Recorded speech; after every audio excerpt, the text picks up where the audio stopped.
At the scale-up stage, founders need fewer opinions and more operator-grade insight.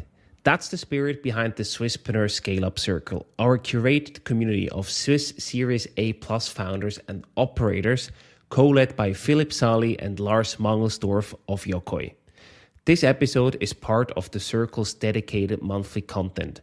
For all the other parts of the Circle, the in-person events, the scale-up slopes, cruises, and investment opportunities, visit swisspreneur.org to find out more. Now, let's get started with today's Circle content. We had a 6 million grant and it went into limbo overnight. Everything changed overnight.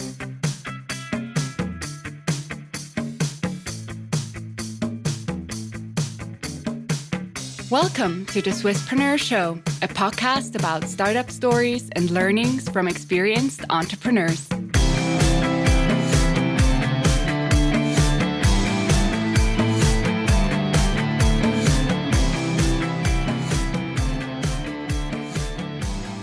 Today I'm sitting down with Mario Michan, founder and director, former CEO of Daphne Technology, co-founder and chairman of 1644, so serial entrepreneur.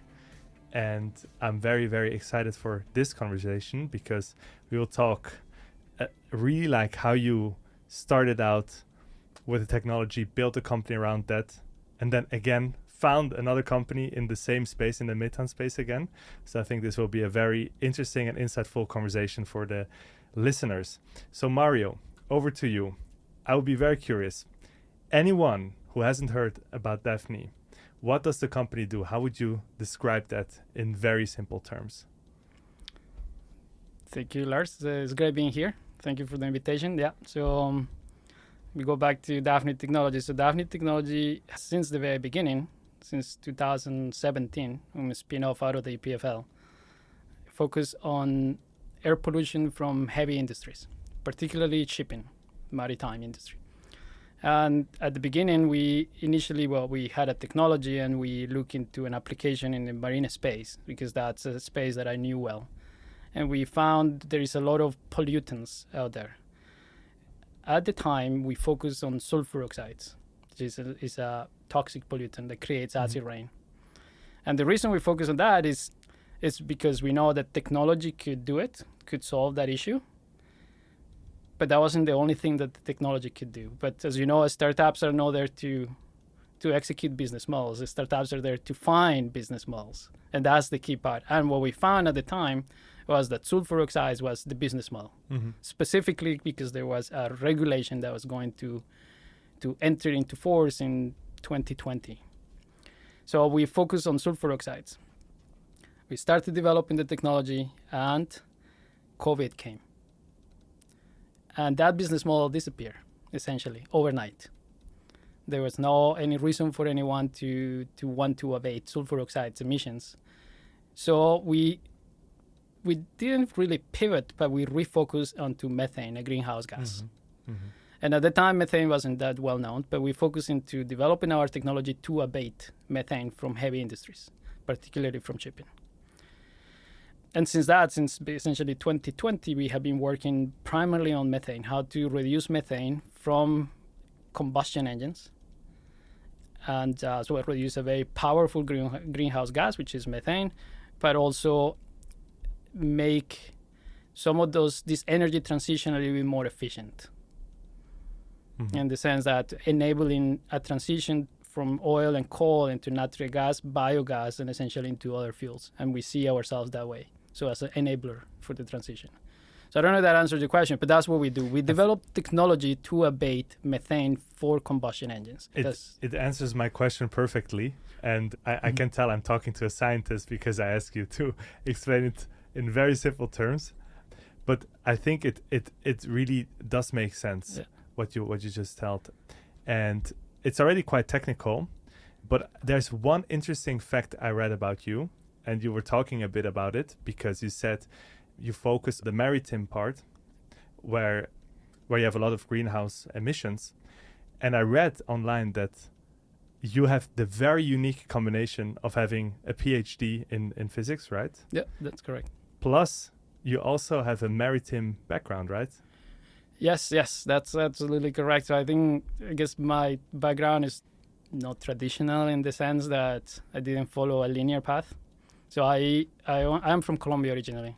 So I did my high school in Colombia, and I went to, very much like the Swiss males at least, I went to a conscription process.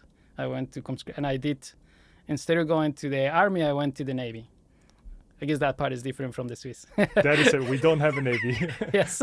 We have no ships on the Lake of Zurich. Yeah, exactly. So the Colombia had a big navy, and it was, in a sense, was more appealing to me than the army.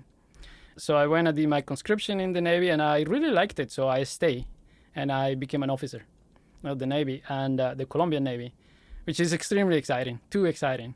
There's a lot of issues in Colombia. So I did that for about 5 years. And then at that point, I said, well, this wasn't supposed to be the career. So I left, and I became, the training that I had was as an officer. So I became a merchant officer, and I started sailing in commercial ships. And I did a lot of sailing. I went across the Pacific, across the Atlantic, across the equator, across to Greenwich. I did like everything that you could do, and I went into as many different types of ships as I could because I really love sailing. So I did heavy cargo, containers, general cargo, tankers, passenger. And this was so much fun. The time went so fast that I realized, Jesus, I am getting old, and this wasn't the plan. So I would say the first 10 years of my professional life were a lot of fun. But I work a lot in the maritime industry, which was never really a plan. So at some point I decided, well, I have to get I always wanted to be an engineer and a physicist. And so I went back to school in Canada. At that point I was living in Canada, and I became a Canadian citizen. And I went to school, I completed an undergrad in engineering physics, worked as an engineer in the tech industry, semiconductors, and the printing industry, and again went back to do a PhD in physics. So yes, I have a PhD in physics, and I have about 10 to 12 years experience in the maritime industry and some experience as an engineer. Yeah, incidentally, because I finished my PhD in physics, that's how I ended up in Switzerland. Because I just wanted to ask you, did you end up in Switzerland because of the PhD, or did you end up in Switzerland because of the maritime industry? Because I know one of our very big clients that we had at Yoko was MSC, which is, I think, the largest Reederei, so we call it in German. So I know apparently Switzerland, even though we were just joking that we don't have a navy, we have no sea, we only have lakes, but apparently it's a very big industry in Switzerland. Yeah, no, absolutely. It's a massive industry. Shipping, you have MSC, which is the largest container shipping company. I think now the cruise ship company as well, and logistics in general. Yeah. You have several other shipping brokers. You have the commodity companies, which they are all charterers. They charter those ships. So it's a huge maritime country in a sense. Like the influence of Switzerland is massive. But to answer your question, no, I came to work after I finished my PhD. I developed a coherent light source, essentially like a laser. And that's to do an experiment on antimatter at CERN. Yeah. So I basically jumped from my PhD into developing the same thing that I did in my PhD, but at CERN. Something's called the Antimatter Factory. Yeah, it's just a cool name. And I ended up working at CERN. And of course, during that PhD, again, I think that the common theme in my life is that I get caught up in the fan, and I forget that I should get serious. So I did that, and I was like, but I never had and I planned to become an academic. Yeah. So I did that for a couple of years, and I said, well, what do I really want to do? And I said, well, I have done quite a few things, and I felt a little bit old to go into the corporate world. In a sense, I said, you know what, let's just start a company. And I put it together. I said, look, I had the maritime background. I have this technology that I'm looking into can be used to something that I always care about, which is emissions. It's the air, air pollution. So I can put it all together. And then at CERN, I just discovered, because I didn't know before, that Switzerland it's a really good country for startups. Yeah, it's like especially for hardware, deep tech startups. And now we talk about it, but back in 2017, it wasn't. It was a different Switzerland back then. It was. I think all the elements were there, and people were doing deep science and they were doing hardware, but Switzerland did not recognize it at the point. Yeah. But I recognized that. I said, this is a good country. My wife was in the UK at the time, and I just I'm exposed to Cambridge, Oxford. I've been exposed to Canada, this is nothing as good as Switzerland. I mean, no one will take the risk in these, at that time, hardware projects. So I think that, look, I'm going to start the company here, and we have a lot of shipping. And you know what, Mario? I think that is so cool because you had the vision back then. You saw, I actually have a very good fundament here to build my company in Switzerland.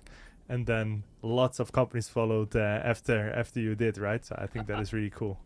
Yeah, I think so. And it was the right decision. Yeah. I mean, so I'm curious, when you started, did you already have a clear picture who the customer was and what made them buy, or did that come later down the process when you had the company and you had your first clients, or did you exactly know that from the start? I think in Daphne Technology, the reason was quite successful at the beginning. So I literally, in 2016, I went to the EPFL and said, look, I have this idea. I need resources and expertise. Can I work with you guys? And I went to the Swiss Plasma Center. And I said, look, this is related to plasma. I have some knowledge, but I need the resource. I need more expertise. It's just an idea at the time. And the reason it was very successful at the beginning is because I had a very clear idea of the customer, the need, the market. So I can't just talk about it and give evidence without any research. I just knew it. Mm-hmm. So I did some slides and I could just present that. So the business model was crystal clear. So I went to Canton Vaud and to the EPFL and I did some presentations and the Swiss Plasma Center not only took me, I got some grant to pay for my salary and I joined the Swiss Plasma Center and I started working on that and just with the support of the Swiss Plasma Center. And I think the only reason they even took me serious is because I had a very good idea. So they were, this makes sense. This is not just some research project. Mm-hmm. It's that you clearly know where you're going with this. Of course, everything changed after. But at that point, yes, I had a very good idea. Yeah. We will talk more about the whole go-to-market and sales process because it seems to me that it's not so easy to do. But before we go there, I want to talk a bit more about when you started out and you went from pilots to really repeatable growth, because you demonstrated that repeatable growth and you really scaled to a company that has a recurring revenue stream or multiple recurring revenue streams. So we talk a lot with companies that are in industrial deep tech. And I think what is always the challenge in industrial deep tech is to proving that something really, really works.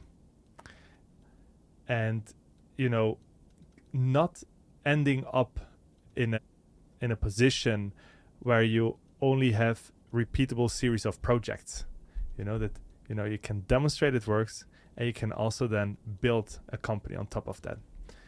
So my first question is, how are you able to prove that it worked? And then B, how would you make this repeatable, like from a company perspective, that you will not just jump from project to project? Or did you guys start out like that and then cared about it later? I know it's a lot of questions. Yeah. No, but I think I think we're still solving those issues. I don't think Daphne Technology is a slump done deal. I think a lot of what you're mentioning is daily life in Daphne Technology and in 1644, and it's how do we actually have, I would say, a sustainable business that runs itself, kind of. So Daphne Technology, initially the idea was very clear. The technology was also very clear, how it would work. We did tests and everything seemed to be working fine, but there was COVID. Mm-hmm. And COVID definitely changed the market dynamics significantly at the point where the business model disappeared, because you just shifted completely away, right? We had to, yeah. So the point is like, okay, we were very small, so COVID for a company like Daphne Technology at the point it was disrupting, but it wasn't a killing disruption. I mean, the Swiss gave us the Swiss system reacted very well and gave some support to companies for like technical chômage, technical unemployment and things like that. And that really helped us. But on the other hand, the market dynamic changed around the world. The fuel price of something called heavy fuel oil dropped to zero. there was so much jet fuel in the world, which is very different from today, by the way. There was so much jet fuel in the world that you start using jet fuel for everything. Yeah, You I start blending remember it. also the oil price was like the lowest we've ever seen. It was during COVID, right? Because there Exactly. were no jets, nothing. Yeah. So at that point, this whole business model with sulfur and nitrogen, it disappeared. Yeah. There was no Yeah. more business model. So we were fortunate that we were really small, essentially just starting. So So you could still adapt and just turn the whole company around. Exactly. So what we did is let's put this technology aside. Let's hold it there. Don't invest on it. But let's start working the technology again, but to use it for methane. Yeah. And now you're asking me if I knew everything. Well, that was, I say, the rebirth of Daphne Technology in 2020, 2021. And it was like, okay, when we restarted the company, I didn't know the market very well. I didn't know the customers. I had a hard time even explaining to my own board why we should do that. Other than, well, you have two alternatives. Close the company. Close the company or try to use some of your funds, because they were all investor directors, to look this new path. And it became, I mean, apparently they agree with it. But it was also that along the way, we started discovering this whole world of methane. Yeah. And at the time, it wasn't very clear. People believed that methane wasn't an issue. People believed that methane was not being leaked from engines. So we had a lot of resistance, friction to start doing that. And at the same time, we had to demonstrate the technology to work with it. So we had to do a lot of technical work. Yeah, plus education, right? You had to educate the market. Yeah, educate the market. And educate ourselves and then the market. So it was a super steep line. And the only reason that we were able to do it, that I don't think most startups will be able to do, is because we have funds. We already had VC investment in the company. We already had, everybody said, well, yeah, let's just do it. But we had this backing of cash. So we could take on they said, educate ourselves, educate the market, restart working on the technology. And that was all during COVID. So maybe just to answer your questions, so we restarted. Daphne has this rebirth in 2020, 2021. And very quickly, within a year, we discovered methane is a huge issue. It's bigger than any other issue, bigger than sulfur oxides, bigger than CO2. And we started discovering that the industry was very unknowledgeable of the real issues of methane. So natural gas is 97% methane about. Yeah? When this methane is in the atmosphere, which is for a short amount of time, it could be 100 years, but in average it's about 12 years. It oxidizes into CO2. But during those years, it's hugely impactful, though. It warms up the planet about equivalent of 1 ton of methane to 150 tons of CO2. So it's very impactful for global warming, and the emissions are increasing. And it's very difficult to deal with molecule because it's so small. There's no CO2, which is acidic, and you can trap it.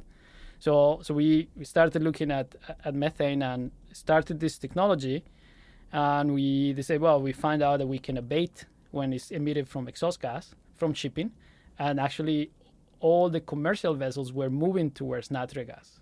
That was the transition from oil to natural gas because it has less toxic pollutants. It has less CO2. They emit less CO2, about 25% less. It's a cleaner fuel in a sense. Can be blended with bio-renewable natural gas. So it really allows the industry to have a path forward towards fuel transition. So in a sense, we discovered, well, this is actually the way forward. What we were solving before is a problem today. But now I'm it's a curious problem. now. So is that transition that you saw in the industry, that you said, okay, this is why we need to pivot now to methane because this is happening right now? Or was that just a coincidence that was also happening? No, I mean, there's always a lot of things. So at the same time, the transition towards natural gas was our competitor in Daphne Technology because we have a solution to solve these toxic gases issues. And you say, well, if you transition into methane, into natural gas, the toxic gases disappear. So I always knew that the transition was something affecting the original business of Daphne Technology, at least in the maritime sector. There is another sectors for Daphne for that technology, but in the maritime sector, so we knew the transition was happening. So we knew that we have a horizon for the technology that we were developing, but it was an immediate need. While we know that this transition was happening and ultimately it will eat into the business of Daphne Technology, but that was years ahead. The fuel transition takes years. Yeah. So we weren't super concerned, but we knew about it. And at the time, what happens is COVID came, and then we say, well, we just jump in the next wave, which is natural gas. And it it's the right thing to do, but it wasn't an immediate need. Yeah. And in a startup, everything is about immediate Exactly. needs. You But cannot wait 10 how years. did you create that urgency? How did you like win your first believers, like customers that really believed in you and actually put that on their priority list? So the first partners that believe in that were the ones that were in the industry. Yeah. They were like, okay, they see. So Daphne Technology has a lot of strategic investors. It has Shell, Aramco. It has a lot of oil and gas companies. Has charters, and they obviously have a view that is 25, 30 years. They operate in its horizons. They are like very large corporations, so they can afford to do that. And they saw that their business was very affected by some of those issues, the emission issues.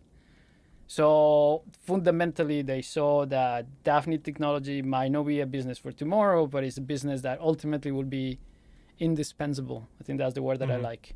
Ultimately, we have to do something about methane emissions. Might not be today, might not be 5 years, but definitely 10 and 15 years. And it affects their business directly. So they would always our first supporters and customers. The ones that have that capacity. What was it for them? Was it regulatory pressure that they had, that they knew they needed to do something, or? No, they knew that the regulation was coming. Yeah, like in the next X 20, 30, Yeah. can be decades away. But they knew, they had it on the radar. Okay, guys, one day we'll have to deal about this methane issue. So probably better to get our eyes and ears open now rather than when we have to talk to the regulator. Absolutely. So it's that was the need, and there's also a reputational issue. They wanted natural gas to be seen as green, green, which now is considered a green fuel by the European Union. Yeah. So that was at the time it wasn't. At the time it was this is really a green fuel. Finally, the European Union discusses, look, there is nothing else, and it's much better than oil per se. Yeah. So they accept it as a green fuel. So that was kind of the first customers, the first supporter. It was always a strategic, which is actually, if you think about it, though, this is beyond most VC funds. Even the strategic funds, the corporate VCs, this is beyond that. This is kind of a board question of those corporations. And sometimes when Daphne was discussing those settings, I know that the discussion reached the board of directors of some of these massive organizations, because it's a strategic issue. Yeah, 100%. And I think that makes it easier to also, again, create urgency, because if you really reach to the board, then it has some kind of urgency. Yeah, exactly, though. So and you can drive it. You can actually drive the urgency. And you can drive. And I think also by these very large corporations, and that's also what I experience working with large organizations, it's also, they also want to be first mover. They don't want to slack behind their competition. So they really want to understand, okay, what is going on and can we adapt it, and what is the benefit of us adapting to it. Then after you had these first partners on board, who were the first clients? To whom do you sell your solution? It's really the maritime companies that will actually then buy the solution.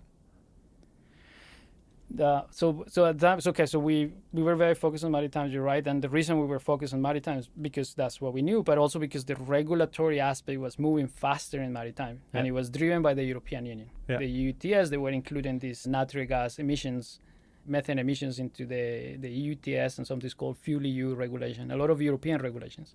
So they were in process at the time, but they were coming, and everyone sort of knew that. So our first target was maritime, commercial ships. And we started working on that, and we did our first deployments on LNG carriers. Our first deployment was on an LNG carrier, a big box to reduce their emissions.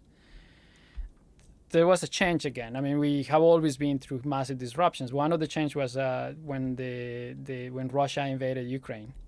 This disrupted the market dynamics, and LNG became so expensive that we became irrelevant at the point. I mean, who cares about emissions when you can make 1 million a spot? Like, what I mean is that you can rent a ship for 1 million instead of 300 or 100,000 per day. Yeah, they will make a lot of money anyway. They made a lot of money. So there's not the business case anymore. Yeah. So no one cared about that. So at that point, that really slowed us down.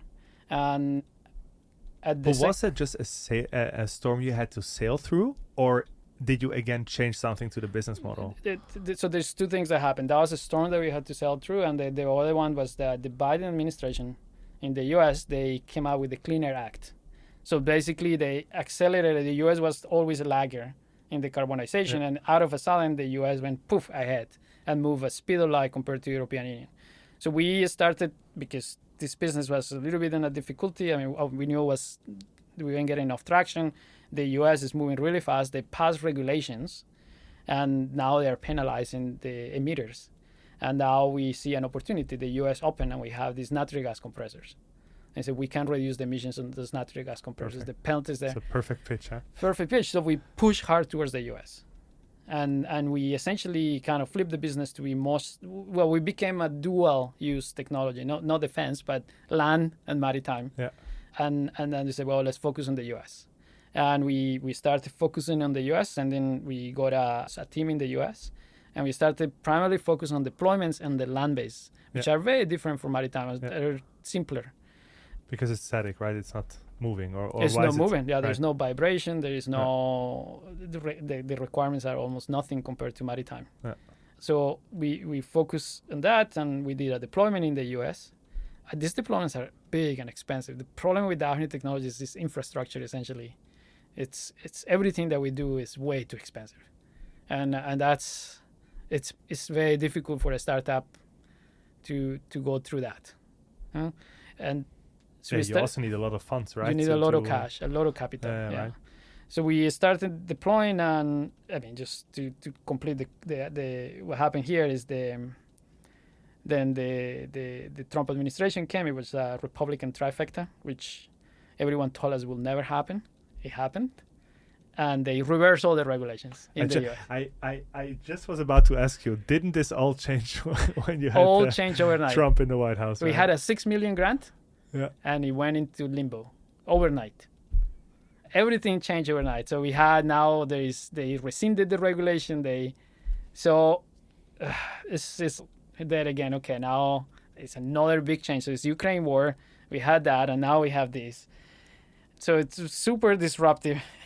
So at that point we have to continue both, and that's what Daphne Technologies continue to do both. So we have deployments in the US that you talk about revenue. So yes, we have some revenue, but we are hoping that these deployments will become recurrent revenue, because you use that term. We have maritime. It's because of the situation right now. We continue doing maritime, but we're not moving. We are not investing a lot in it. Not because it's not there. The regulation is there, but it's just because everything is too uncertain in the last 2 years, and so that's where we are. One thing is we develop a second product.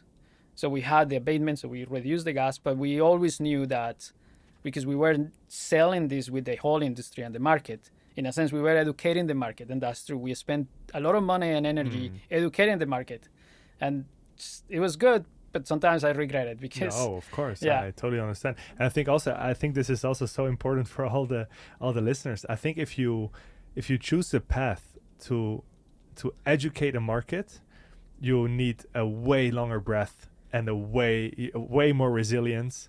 You will have more setbacks, because when I think back at the Yokoy time, everyone understood why they need an expense management tool, right? Yeah. So the battle that you guys had to fight was a way harder battle, right? No, dude, absolutely though, and it was like, okay, so now in retrospect, and I'm an old bitter man now, so I go back in the back. It's just like all these papers, all these white papers, all these conferences. What do we get out of it? It's very hard to calculate. It's very hard to say, well, we got this back. All I know is it was a lot of effort, a lot of cash, and now we are where we are. But yeah, so this idea of being a knowledge-based company and try to spread knowledge I think that's better for nonprofits. The second product that we developed, just to go back to that question, is the measure. Well, you cannot. We knew that there was no regulation to quantify those emissions, so we came up with a whole measurement system and protocol. So hold on. So that means that everyone that had emissions at that time could not measure how high the emissions are. So it was just a finger in the air, and then you would just like plus minus say this is about how much emission that we have. Exactly. So the European Union was coming with factors. They say, well, if you use this fuel, these are your emissions. But those factors it's very difficult to use those factors. But how do you calculate usually you have an emission tax you have to pay, no? Like if you generate, that's how we learned it in school, right? You generate emission, you have to pay for it, right? Yeah. But how do you calculate? Is it just... So the European Union came out with factors per fuel type. So say if you use this fuel type, this is a factor. So you use 1 ton, this is your emissions. Yeah. But in some like CO2 is probably fairly accurate, provided the fuel is measured accurately, This is a carbon balance thing. I mean, carbon is not going to go anywhere. You burn it, But methane is not like that, because methane really depends on the quality of the natural gas and how you burn the engine, how you operate the engine. So, but we do have a factor. And now a lot of people in the industry complains that those factors are hugely inaccurate for their own conditions. So that's a problem. So because we were mostly interested in methane, we came up with this measurement system. But because so they can measure and say, yeah, this is real. The European Union accepted that we can use that system in the law, but there is no implementation manual. So we had to come up with all that and come up with the... So again, education work. Come up with the whole protocol. And you asked me about this hardware software business. Yeah. Well, this is what it came up to be. It's like, okay, we can go to a ship owner and they agree they have to measure. If they know, they can manage it. That's the primary thing. Some of them don't want because there's a transparency risk there. But at least a lot of them want to know. Right. And I said, but how do we know that this hardware and this software and algorithm that you're using is going to be accepted in the future by the European Union? How do we know? So I said, look, don't take the risk. We'll lease it to you, essentially. We do a hardware as a service. So if the hardware, it turns out the European Union comes and tells us that this hardware doesn't work, then unplug we'll it, give take it it back. back. Yeah. And the SaaS, the software is just a SaaS. So if you think the algorithm is not doing what it should be doing, you don't have to pay it, which you might be surprised, but the marine industry still buys software, like literally at like CD. on a CD. yeah, that's the marine industry. So SaaS business, okay, so this was revolutionary, in a sense. But that's how we came up to this hardware as a service, this HaaS model. And that business model itself was already like the first time they've ever seen that in the industry. Or Yes. very rare that they see this. I think the only other case that they saw was internet, Yeah. where they get an antenna that is leased, and then they give back the antenna because they change so often. It's the only way. So it wasn't. That's where I copied it from. I perfect. didn't come so out. they with were already familiar with it, like in another use case for the antenna on their ship. But yeah, the only difference is this antenna on a ship. At that time, now there are different servers. Was provided by Inmarsat, like a large corporation. So there's no question. This is a startup telling them. So no, they were taking a little bit of like, really? And a lot of the superintendents and the buyers, the people who's actually buying, they were not comfortable with that. And we did a few units like that they provide some recurrent revenue, but now it's much more mature. So now we can potentially change the business model back into just a hardware sale. Yeah. So as Daphne grew, you started to scale. What got harder in ways you didn't expect when you look back now? Okay. Yeah. That's so. One thing that happened is we started the scale up too early. So we expanded into a team in Norway because the Norwegians, there's a big maritime industry in Norway, and they're very innovative. So we expanded into a team in Norway. We had a team in Singapore. We had a team in so. That became very difficult was to manage this distributed, extended team for a company that didn't have any processes and was just starting to deploy the technology. So that became, especially if I understood the question well, that became the new headache to manage the team, and we actually had to reduce the team, and eventually we actually canceled closed the Norwegian entity. That became too difficult to manage. No, because nothing to do with the team. It's just we were too early. You cannot have a commercial team there waiting to sell a product that doesn't exist, or that's still going through iterations. I wouldn't say that you don't need a commercial person. You say because you need to sell pilots, Even if it's for free, you still need to sell them, especially asset owners, So there's never too early, in my opinion, to have a business development person, but you cannot have a full commercial team to sell until you have a real product that is selling. So that became very difficult. We abandoned that effort.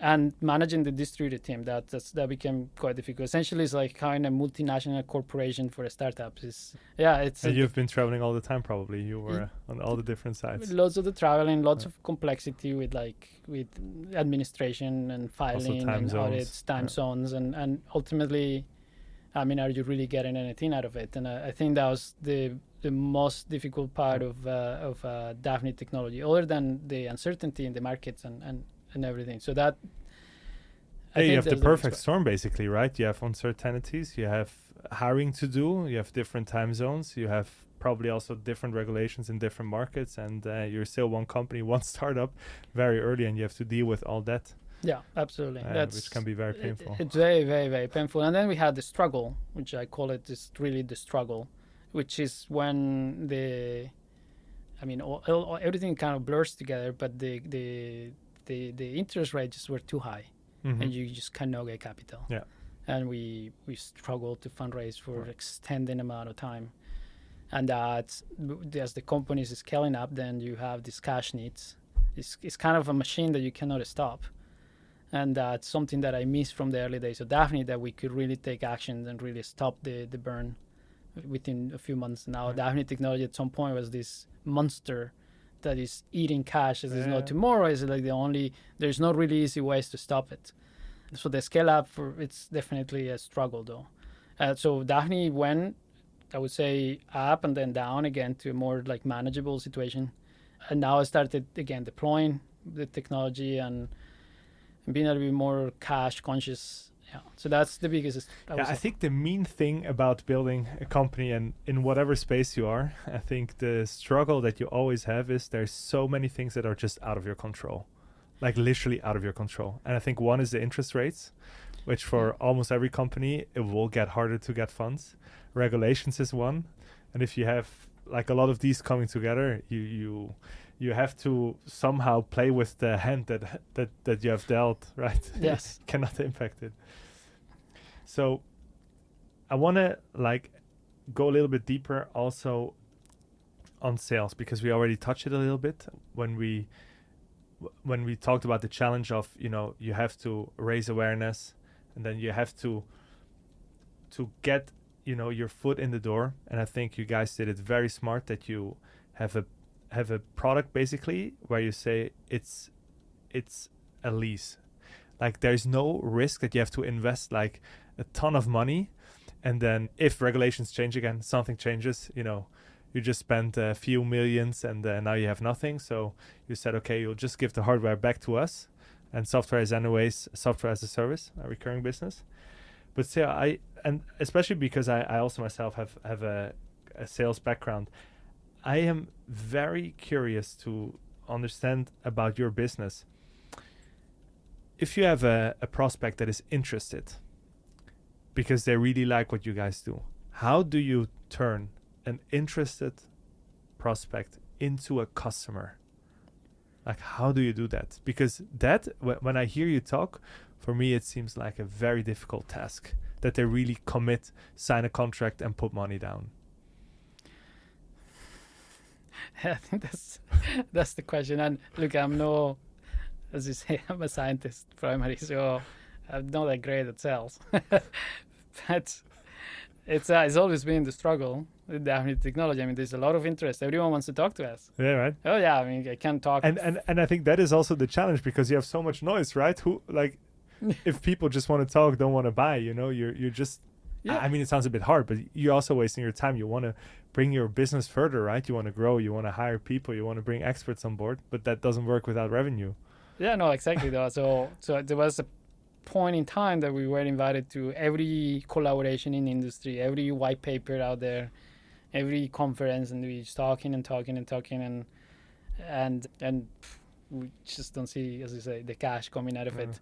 So I think for us, what initially was our shareholders, because I say the shareholders they invested into the company because they saw a strategic long-term view and the interest of being close to this company. That's what they invested, all of them, essentially. Mm-hmm.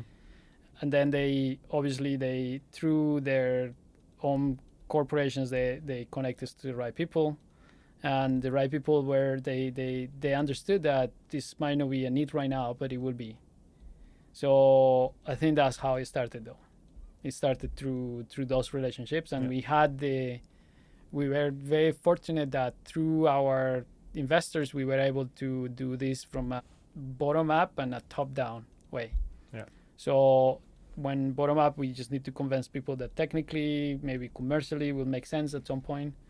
And from the top down, we were able to convince the board, or sometimes the CEO, say you should take the risk on this, and that basically eliminated the risk on the people who actually had to sign. This is essentially what you have to do, is just eliminate their own risk, their own career risk, from accepting something that might be a flop.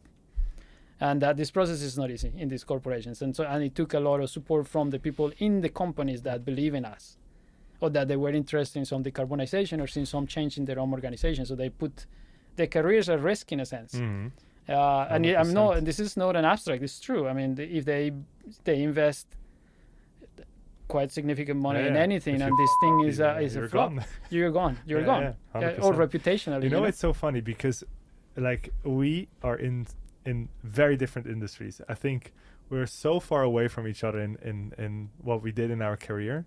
But when I talk to you, I feel like in a lot of things, I feel like, oh shit, we had the exact same issue. And for us, it was SAP, right? No one ever got fired for implementing SAP. And now you come as a startup and they need to put the risk in buying a software. And it's the same with you, right? I mean, it's your head is on the line, right? If you screw this up, you're going to have to find a new job.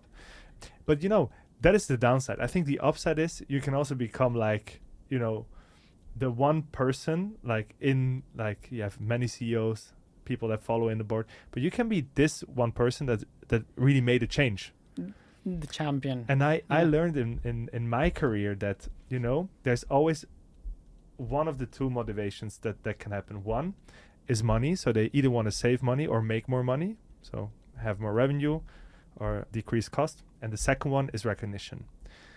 Some people really and that's why they take the risk, is because they want the recognition. They want to be the CEO that was the first one to go in this direction, right? And oftentimes that's really what drives people to think different and to take a risk. Yeah, no, absolutely. Yeah, you're right. I mean, I think the recognition, it's an important thing, especially. Sometimes what people want is a little bit of recognition. Yeah. That's what motivates them. Yeah. And I think, especially if you're very close to like regulators, if you're very close to the union, I think for sure. I mean, if you can be the lighthouse project of something, I think it's a lot of recognition for your company, which again helps you in sales, helps you in the way people perceive your company. And I think that is always the very interesting thing about these very complex sales cycles, right? Because you have to really find out what is it that drives them. Are we talking about a financial case? What are we talking about? I think one thing that you mentioned, and I wanted to quickly talk a little bit about that, is the top-down approach, also from your strategic investors. And when I listen to you, I feel like what you really nailed is to get money from people that can do more than just give you money. They actually help you to open doors. Yes. So maybe you can talk a little bit about that, because I think still in the startup industry, a lot of people just raise money that they have money. But I think there is smart money, and I think you guys got a lot of smart money in. Yeah, no, absolutely. So Daphne, if anything, Daphne Technology has been very successful in raising money from strategic investors, most of them corporate VCs. And these are like long, difficult processes because the due diligence is always very complicated. And there has to be this strategic fit that you have to demonstrate to the VCs and in the organization. So there's a lot of work, but we have been successful in that. And I think the good thing is that it automatically brings something else. It brings potential customers, it brings knowledge, it brings everything you need, it brings this perspective to understand how's the market. You get a lot of things with this strategic. It does bring a complication that I have, that is that now your board is full of strategic people who comes from these organizations, and they are seeing the company from their eyes, of their own organization. Even if they are good directors and they put the company ahead of their own companies, which is what they should do, they still cannot help themselves, but see the company through the eyes of their own organizations. And that becomes difficult when the company has to pivot or when the company has to depart a little bit from the strategic fit. And I've seen that in Daphne. So it becomes extremely difficult conversations that I know that you want to change the business for a reason. So something that should be obvious, it becomes extremely difficult. So that's kind of what I can say. So it comes both sides of the coin.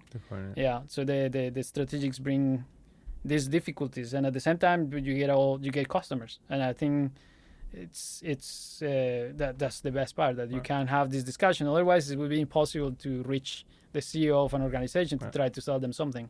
Absolutely. And I think it also gives you credibility, right? Because these guys invested in you. Yeah. It's like a big name. They know it's a partner of them.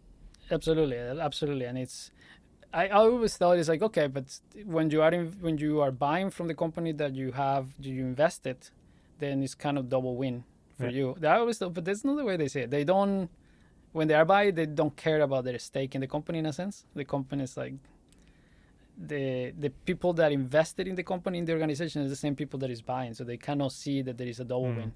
I was a little bit naive on that. It's about, if they invested, and the shares are going to go up. So it's really a no-brainer. No, it's not. They don't make that connection that I have seen though. But that it comes the credibility. They say about the board look into this, because if it's a balance sheet investment, it's a board issue usually. If it's a corporate VC, the corporate VC is being guided by the strategic decision makers, so they gives you huge credibility. Yeah. I like that, and I think it's very important to choose wisely. So you're now building 1644. Yeah. And again in the methane space. So you really found your home in the methane space. So what are you doing this time? So this connects to your previous question about the strategic investor. So when we invested a lot to learn about methane, our own time, the management team, and we learned a lot about methane. And when back in 2022, 2023, we were looking at the entire methane space and try to understand it better. And we discovered that what we are doing, it was only reduce about 3% of all the emissions, methane slip from combustion engines. It's very targeted, very focused. We know the customers well. But in terms of emissions and impact, which for me is important, and I'm from the team, I mean, a lot of the people join Daphne Technology not for the amazing salaries that we pay, but for the impact part, So we looking at impact, and I discovered that actually most of the emissions from methane emissions, we cannot address with the technology. So we did some research with William, which is my co-founder at 1644, and I said, look, we should try to address these emissions. And these emissions are very dilute methane that you cannot burn, and they come from agriculture, from dairy, from cows, rice, from landfills, water treatment, venting, from oil and gas operations, natural gas. So these emissions are very cold in temperature, so we cannot address it with Daphne's technology because it requires high temperatures. This exhaust gas, they are very diluted, so you cannot burn it. There's nothing you can do really today. You cannot trap it. It's too diluted. So what would the solution be? I'm curious now. I'll talk about that. Just let me finish here. So we presented this, and we talked to the board of Daphne Technology and said, look, I mean, it's 2/3 of the emissions are these characteristics. We don't have the technology, but we could start working on that. But at the time, we are very focused, and we are a strategic investor-led company. And said, this is so far away from our strategic interest that we don't want it. We are not interested in pursuing that. Fair enough. It makes sense. Plus, it's going to be an investment. So we abandoned that. But it's always on the back of the minds. It's like, okay, so it comes out 2025. The company is 100% focused in the U.S. still. I know going to move to the U.S. because I have a young family here. Switzerland is awesome. My kids, they are Swiss, and they believe Switzerland is the best place in the world, which I think I agree to some point, to some extent. And I'm not moving to the U.S. I'm definitely not moving to anywhere. So the company at that point the company, I've been already almost 10 years working on this. So I'm starting to be exhausted. And the company is, okay, so we have to get rid of Mario. And so I said, yeah, let's go. So I stepped down as the CEO. And then it comes what do I do now? And I said, well, I know That about idea in the this. back of your head. Yes, I want to work on this. Yeah. And that's something that I had discussed with the board the last few days. It's like, what if I do that? So we agree that there's no competing. We agree that I'm going to steal people, like all the contractual things to make sure that Daphne Technology is protected. And we agreed that I was going to do that. And I move on. At the same time, the CTO, Daphne, well, there's not a lot of role for him because Daphne had developed the technology. So it's more of a product. So he left Daphne Technology. So at the same time, well, you want to join? And boom, he joined, and we have a shareholder, Nelson. He was essentially the first shareholder of Daphne Technology. He's Swiss from Valais. And he was the first person that came and said, yeah, I like what you do. And he gave me a convertible loan back in 2017, but there was nothing. So he's always been very connected to Daphne Technology at the board. And he's like, he loved the idea. So he said, well, let's just do it. Not as an investor, just do it. And he said, yeah, why not? So we joined as a co-founders and we funded 1644. And when we started, we just had an idea of the technology, but we weren't sure.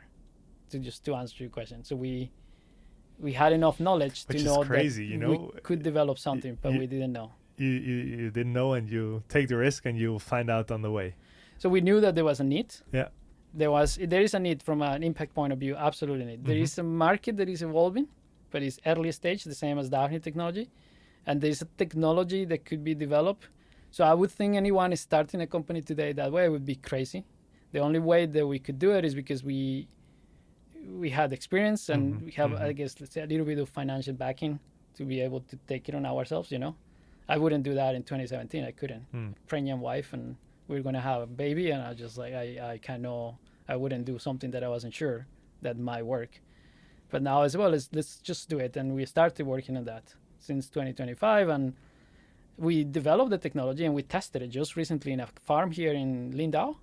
Yeah, we just went here, which I think is just behind here. No? Yeah. Yeah, so we went there and we tested and it works beautifully. It works perfectly. So essentially we have moved at like 4 times the speed in Daphne Technology.